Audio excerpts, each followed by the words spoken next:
কোন দিন কার ডাক আসবে জানি তোমরা দেখো না খবর, তোমাদের গ্রামের একটাও খবর শোনোনি? ওই আব্দুল সাত্তার ভাই সাহেবের বাচ্চা, তা বলে হ্যাঁ বাচ্চা এসেছিল বিবির পেটে, তো জন্মাবার আগেই পেটেই মারা গেছে, মরা বাচ্চা প্রসব করেছে। তো আমি মরা বাচ্চা প্রসব করে দেখিয়ে দিয়েছি, একে এক ঝলক দুনিয়া এনে একবার চোখ খুলে দুনিয়াটা দেখতে দেইনি।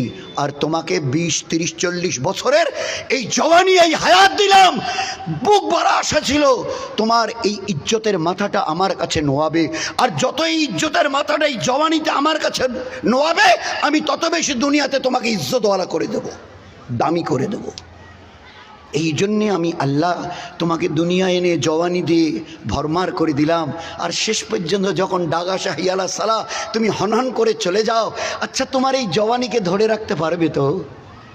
আমি ছোট্ট করে তোমার আল্লাহ জানতে চাইছি, এই জওয়ানিকে তুমি চিরকাল ধরে রাখতে পারবে তো? এ কালো কুচকুচে চুল তোমাকে তোমার এজাজত না নিয়ে সাদা হবে না তো? লোহার মতো এই মজবুত দাঁতগুলো একটা একটা করে সরিয়ে দিয়ে কেউ খোকলা করে দেবে না তো? লাল চোখের চাহনি এ ঝাপসা হবে না তো? কানের ওই শ্রবণ শক্তি, একটা পিন পড়লে কান শোনে, তোমার কাছে মাইক লেগলে আওয়াজ দিয়ে দেওয়ার পরেও বলবে কানে শুনি না। আজকের গটগট করে হাই রোড দিয়ে হেঁটে চলে যাচ্ছ, আর হাই রোডের উপরে রাস্তার উপরে যেমন আপনাদের মসজিদ, আর ওইখানে আজান আকামতের আওয়াজ আসছে, আর তুমি হনহন করে এই জওয়ানি এই এস্টিমিনা থাকবে তো? ওই দিন আসবে না তো?